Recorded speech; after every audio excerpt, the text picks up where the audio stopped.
नमस्कार साथियों, आप सबका इस मेरा गांव मेरा स्वाभिमान चैनल पर स्वागत है, अभिनंदन है। साथियों, चुनावी दंगल जोरों में हर एक पार्टी, हर एक उम्मीदवार अपनी शिरकत में लगा हुआ है।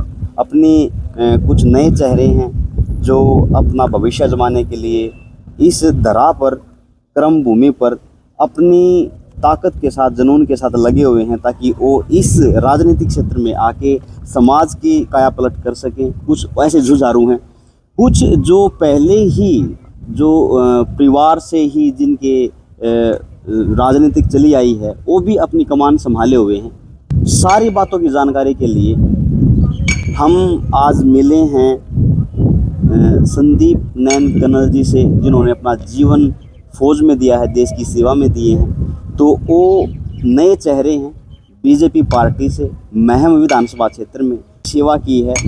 अब उनका चुनावी दंगल, राजनीतिक दंगल शुरू हुआ है, तो उसकी आधारशिला क्या है, उसके बारे में हम चर्चा करेंगे।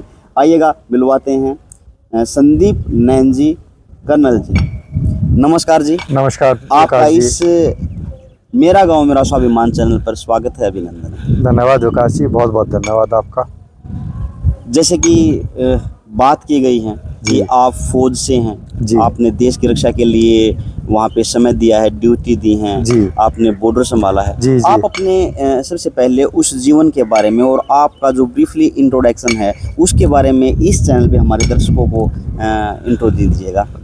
विकास जी, मेरा गांव अजायब है, जहाँ बरान में बैठे हैं, जहाँ बरान बोला जाता है। अजायब गांव में मैं पैदा हुआ हूँ। यहीं मेरे पिताजी, मेरे दादाजी, मेरे परिवार के सब लोग अजायब गांव के हैं। मेरा ननिहाल जो है, नाना मेरे भगवतीपुर गांव के हैं, जो महमलके में ही है। मेरी पढ़ाई लिखाई मसूरी में हुई है। उसके बाद मैंने फ़ौज ज्वाइन कर ली। 33 साल मैंने फ़ौज की नौकरी करी है। फ़ौज की नौकरी में मैंने देश विदेश सब जगह भ्रमण किया है, घूमा हूँ। आप जानते ही हो, फ़ौजी को हर 2-2.5 साल में एक से दूसरी जगह जाना पड़ता है। फ़ौज में मैंने श्रीनगर में 2-3 बार रहा हूँ, मैं कारगिल में रहा हूँ, मैं लेह लद्दाख में रहा हूँ, मैं सियाचिन ग्लेशियर में रहा हूँ, राजस्थान, मतलब आप ये लगा लो साउथ में, सब जगह मैंने जो है फ़ौज में नौकरी करी है। फ़ौज में मैं कर्नल के पद पे था। वहाँ से मैंने जो है फ़ौज छोड़ी है। मैंने फ़ौज में जो हमारे एक बहुत ही, जिनको प्रेस्टिजियस माना जाता है, जिनको बहुत ही एक अच्छी नज़र से देखा जाता है, कॉम्पिटिटिव एग्ज़ाम्स होते हैं, मैंने लॉन्ग रेंज स्टाफ कोर्स किया हुआ है, जो कि आर्टिलरी, एक तोपखाने के अफसर के लिए सबसे बड़ा कोर्स होता है। और भारतीय सेना के जो सबसे एक ज़रूरी और महत्वपूर्ण कोर्स होता है, डिफेंस सर्विसेज स्टाफ कॉलेज, वो भी एक कॉम्पिटिटिव एग्ज़ाम है। उसको क्लियर करके मैंने वो कोर्स किया हुआ है, जहाँ देश विदेश के लगभग 50 देशों के जो हैं अफसर, आर्मी, नेवी, एयरफोर्स के 50 देशों के अफसर एक साथ जो है ट्रेनिंग करते हैं। ये वेलिंगटन, तमिलनाडु में है। तो उसके बाद जो है मैंने दूसरी देश की सेनाओं के साथ मैंने ट्रेनिंग करी है। कई बार विदेश जाने का मौका मिला है भारतीय सेना की ओर से। तो ये सब एक सैन्य जीवन, एक परिपूर्ण सैन्य जीवन रहा है। मैं ये कहता हूँ, जोखिम भी रहा है, आनंद भी रहा है, और मतलब कुल मिला के एक बहुत ही अच्छा जीवन था। अब पाकिस्तानियों के सामने खड़े हुए हैं, उनसे नज़रें चार करी हैं। मैंने जो है अपने आतंकवादियों के साथ जो है लड़ाई लड़ी है, उनकी भी गोलियां मेरे ऊपर चली हैं, मैंने भी उनके ऊपर गोली चलाई है। बजरंग बली की दया रही है कि मेरे को कुछ नहीं हुआ। तो ये सब एक रहा है, एक बड़ा अच्छा जीवन रहा है। वाह जी वाह। ये उनके सेल्फ परिचय के बारे में था।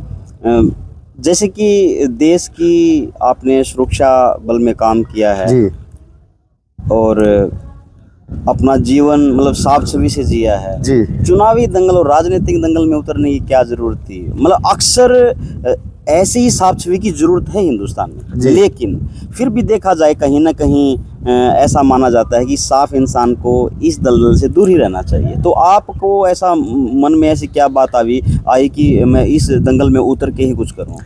विकास जी, आपने अपने सवाल का जवाब खुद ही दे दिया है कि भाई साफ छवि के आदमी चाहिए। राजनीति में जो एक धारणा है कि भाई राजनीति में जो लोग होते हैं साफ छवि के नहीं होते, इसी धारणा को बदलने के लिए मैं राजनीति में आया हूँ कि राजनीति में पढ़े लिखे लोग, आपको मैं बताऊँ, मेरे पास 14 डिग्री डिप्लोमे हैं। तो कुल मिला के जो है 14 डिग्री डिप्लोमा में है, ग्रेजुएशन से लेके पीएचडी तक। मैंने इलाहाबाद यूनिवर्सिटी से पीएचडी की डिग्री हासिल की है, तो पढ़ाई लिखाई परिपूर्ण है। 2 एमएससी हैं मेरे पास। मैंने लगभग हर जीवन के जितने क्षेत्र हैं उसमें कोई ना कोई एक डिग्री डिप्लोमा ले रखा है। तो उसके बाद बड़ा फौज का जीवन रहा है, साफ़ सुथरा जीवन रहा है। और मैं यही एक धारणा लोगों की बदलने के लिए कि लोग ये देखें कि भाई साफ़ सुथरी छवि के लोग, पढ़े लिखे लोग जो क्वालिफाइड हैं, जो कुछ जिन्होंने सरकार में नौकरी करी है, जिनको पता है कि सरकारी तंत्र कैसे चलता है, जिन्हें पता है फाइलें कैसे चलाई जाती हैं, प्रेजेंटेशन कैसे दी जाती है, अफसरों से कैसे काम लिया जाता है, वो सब ऐसे लोग जब तक जीवन में, सामाजिक जीवन में नहीं आएंगे, राजनीतिक जीवन में नहीं आएंगे, तो ये जो कमियां हैं राजनीतिक जीवन में, ये कैसे पूरी होंगी। इन्हीं धारणाओं को दूर करने के लिए मैंने जो है, पहले मैं सामाजिक जीवन में था, यहाँ पर मैंने करीब 3 साल से जो है ऐसा सोशल वर्क किया हुआ है, सामाजिक कार्यों में मैं लोगों से मिलता जुलता रहा हूँ। मैं यहाँ पर महम की सबसे बड़ी गौशाला है उसका उपप्रधान भी हूँ। मैं जो है यहाँ पर मैं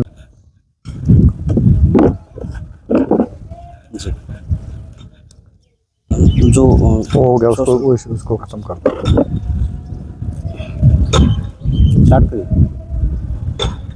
तो सामाजिक के साथ साथ में जो चुनावी दंगल में आप आए हैं जी, उसमें आपका अब जुड़ाव या मजबूती या लोगों का साथ या संगठन कैसा चल रहा है? जी मेरा बहुत बढ़िया चल रहा है। मैं लोगों से मिल रहा हूँ, लगातार मिल रहा हूँ, पूरे हल्के में मिल रहा हूँ, महम हल्के में।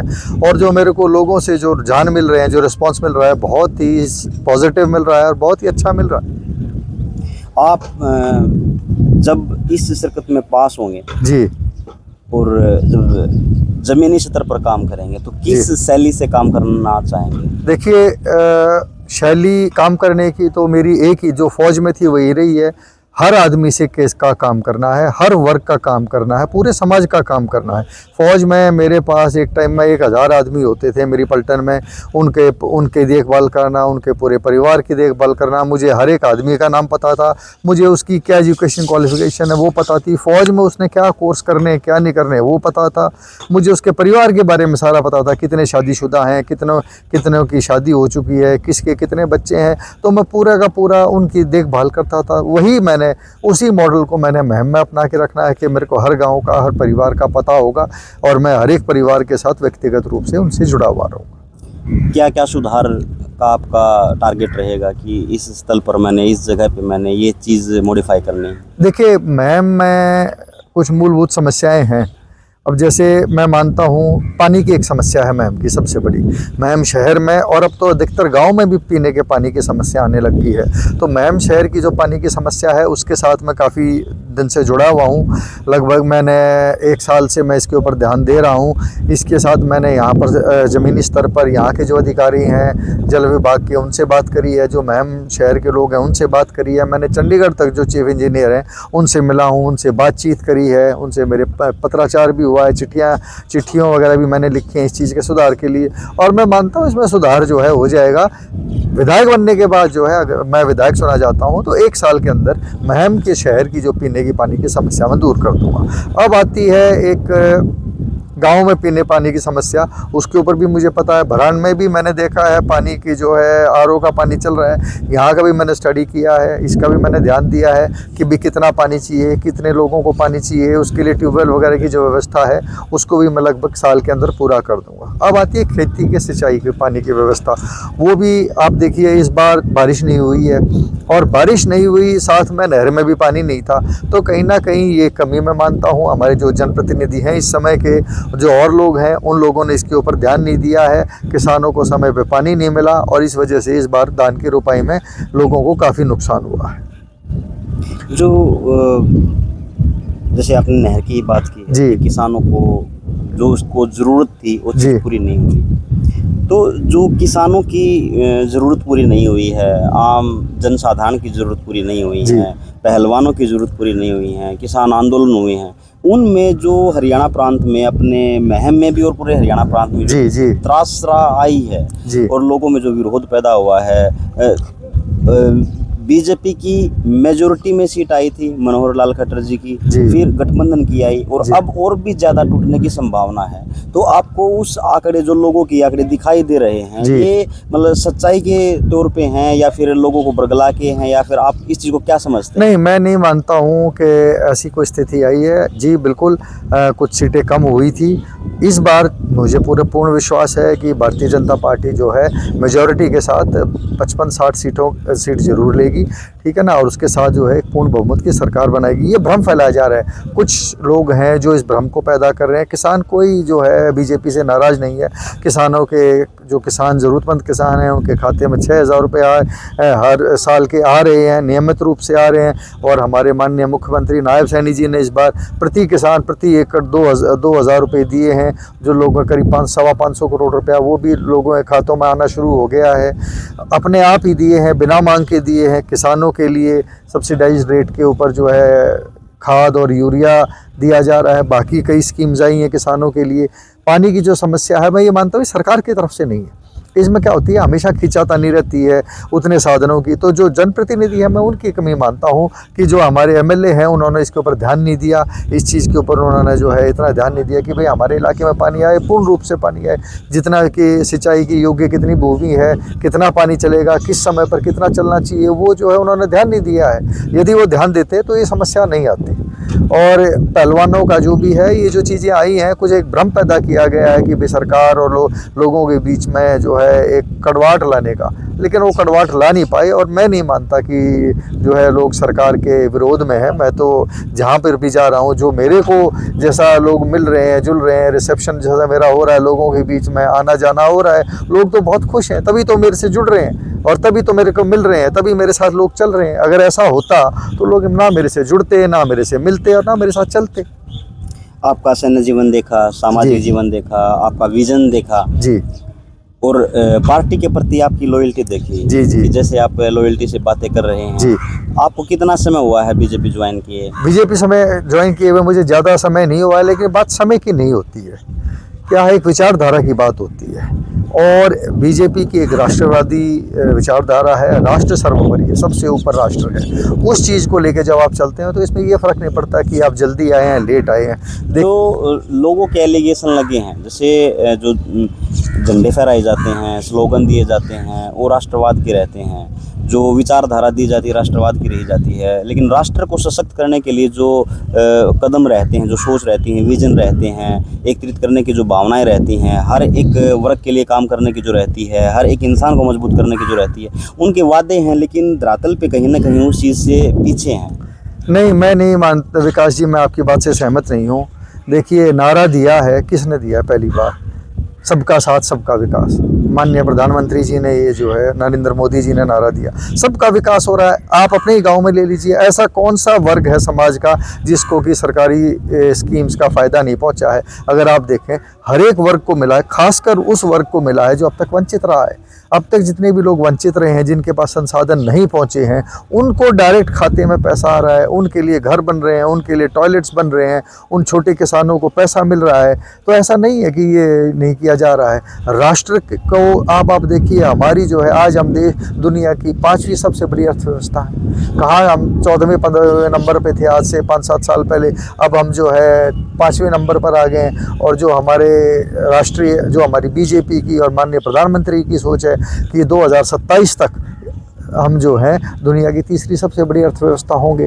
जबकि देश का जब ये विकास हो रहा है, तो देश का विकास कुछ लोगों का विकास नहीं हो सकता ना। देश का विकास का मतलब है समाज के हर वर्ग का विकास हो रहा है, समाज के हर तबके का विकास हो रहा है। नीचे जो आदमी है, जब वो ऊपर उठ रहा है तो जाके विकास हो रहा है, कहाँ नहीं हो रहा। जैसे मान लो साइट के ऊपर देखा जाता है कि इंडिया में जो हरासमेंट रेशो है वो किस रेट पे है, या फिर जो भूखमरी के शिकार है, कुपोषण के शिकार हैं, वो किस रेट पे हैं, या फिर पीसफुल कितना है, उस साइट को देखते हैं तो बहुत नीचे गर्त में हमारा देश दिखाई देता है। एक जीडीपी को देखी जाए, वो तो एक वेरिएशन की स्केल रहती है कि कितना इन्वेस्ट हुआ, कितना इम्पोर्ट हुआ, कितना एक्सपोर्ट किया गया है, इम्पोर्ट किया गया है, वो तो एक स्केल मेंटेन किया जाता है। लेकिन रियल में जब देखा जाता है कि गांव में, शहर में कि इतनी झोपड़ियाँ होती हैं, कार्बेज में लोग रहते हैं, वहाँ पे खाने की सुविधा नहीं होती, जो और इस रियल में जो देखा जाता है, जो इंटरनेशनल लेवल पे जो एजेंसीज होती हैं, तो उसके बारे में क्या कहोगी? नहीं, देखिए, कौन सी उभरने की जरूरत है या नहीं है? देखिए, हम बहुत उभर रहे हैं, मैं कह रहा हूँ अभी और विकास की ज़रूरत है। हम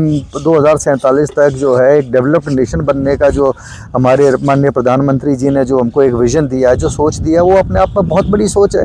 और ये जो आप बातें कर रहे हैं, कौन सी इंटरनेशनल एजेंसी और कौन से इंटरनेशनल आंकड़े आप देखिए। आपके गाँव में कितनी झोपड़ियाँ हैं, आपके गाँव में कितने वंचित लोग हैं, आपके गाँव में कितने लोग भूखे सो रहे हैं। मैं पूरे महम की बात कर रहा हूँ, पूरे महम में देखिए कोई भूखा नहीं सोता महम में। जिनको ज़रूरत है उनको समय पर राशन दिया जा रहा है, जिनको ज़रूरत है उनको पैसे दिए जा रहे हैं।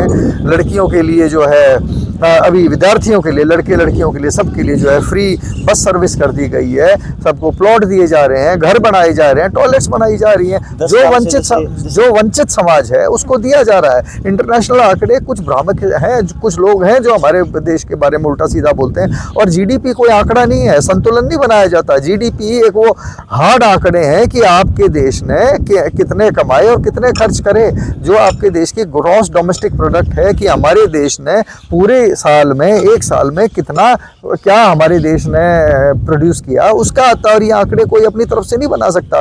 ये नहीं है कि वित्त मंत्री जी अपने दफ्तर में बैठ के आंकड़े बढ़ा ले। ये सारे आंकड़े कंपाइल होते हैं। ये सारे आंकड़े जब दिए जाते हैं तो सोच समझ के और बहुत ही तथ्यों को लेके तब ये आंकड़े बनाए जाते हैं। ऐसा नहीं है कि आंकड़े जैसे आपने कहा है कि वंचितों को यहाँ पे मतलब हर चीज़ मुहैया की जाती है जी।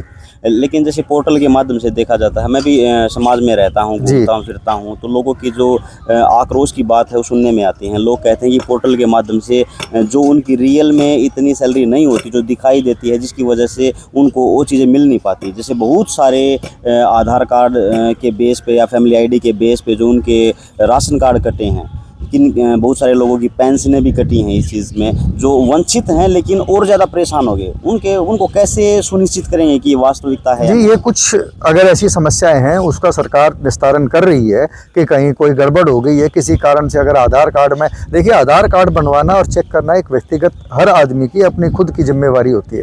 जब मैं अपनी फैमिली आईडी बनवाता हूँ, आधार बनवाता हूँ, कोई कागज़ बनवाता हूँ, तो ये सबसे पहले मेरी जिम्मेवारी है कि मैं ये देखूँ कि वो सही बन रहा है। और यदि उसमें कोई त्रुटि आ गई है, कोई गलती होगी, उसको सुधार दी जाएगी। ऐसा नहीं एक आध का हो सकता है कहीं ऐसा कोई केस आ गया हो और उस केस के लिए यहाँ पर मैकेनिज्म है, आप जाइए, आपको उसको ठीक भी किया जाएगा, आपका उसका सत्यापन होगा। आपके जो सरपंच हैं, तहसीलदार हैं, एसडीएम हैं, इस लेवल के ऊपर ये सारी चीज़ें होती हैं और करी जा रही हैं। लेकिन एक ये कह देना कि ऐसा हो रहा है, एक आदमी, एक केस हो गया, दो केस हो गए, अगर एक 10,000 की आबादी वाले गाँव में अगर 2-4 ऐसे केस हो जाते हैं तो वो ठीक हो जाते हैं। उसके बाद में ऐसा हो सकता है कि भाई जो कंप्यूटर पे जो काम कर रहा है उसकी किसी गलती की वजह से ऐसा हो गया हो, किसी का एक कार्ड कट गया हो या किसी का कोई आदमी एक रह गया हो जोड़ना, वो जुड़ जाएगा।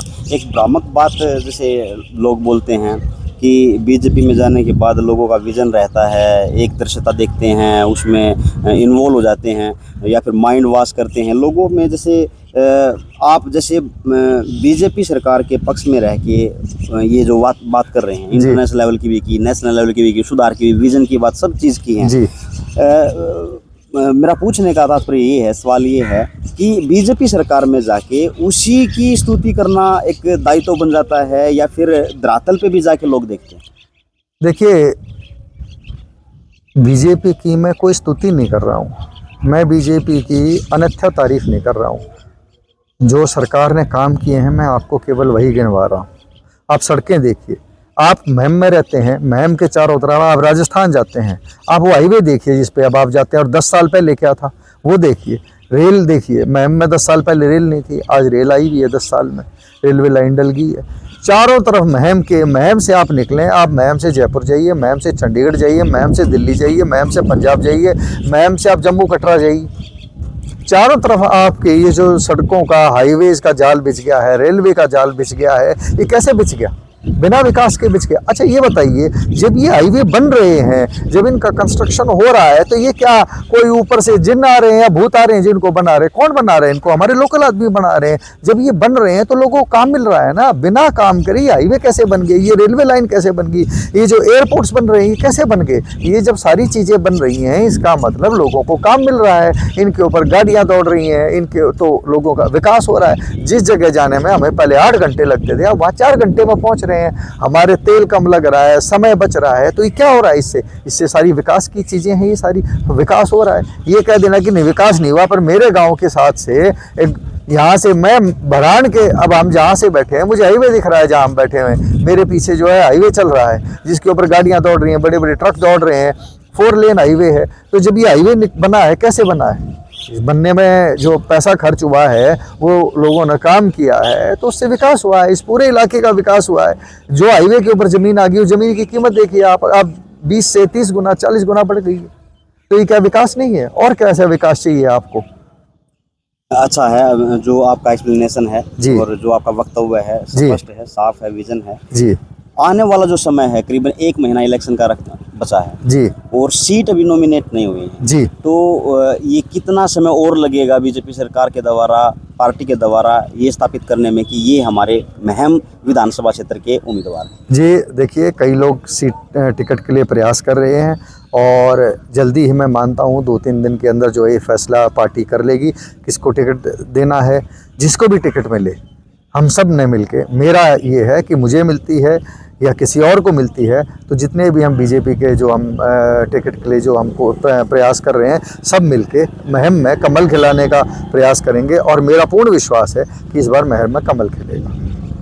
बहुत आशावादी विचार हैं और 1 ही महीना शिरकत का बचा है और संदीप नैन जैसे चेहरे जिन्होंने सैन्य जीवन अपना जिया है, अनुशासित जीवन जिया है और साफ छवि से रहे हैं, वेल एजुकेटेड हैं, PhD होल्डर हैं और तरह तरह के डिप्लोमे सर्टिफाइड हैं, डिप्लोमे हैं, डिग्री हैं, 14 डिग्रियां बताई हैं। इतने शिक्षा से परिपूर्ण व्यक्ति को वास्तव में ऐसे दंगल में आना चाहिए और जहाँ भी त्रुटियाँ बची हैं, जहाँ भी कमियाँ बची हैं उनको निखारने के लिए, क्योंकि जब इंसान शिक्षित होता है तो उसके पास विज़न होता है और विज़न से ही गंदगी को साफ़ किया जा सकता है, अपने तरीके बनाए जा सकते हैं। तो उसमें एक अहम रोल अदा करने के लिए संदीप नैन जी दंगल में उतरे हैं। देखते हैं आने वाले समय में नॉमिनेट होते हैं या नहीं होते हैं, और अगर होते हैं तो सफलता मिलती है या नहीं मिलती है, देखते हैं रिजल्ट क्या रहता है।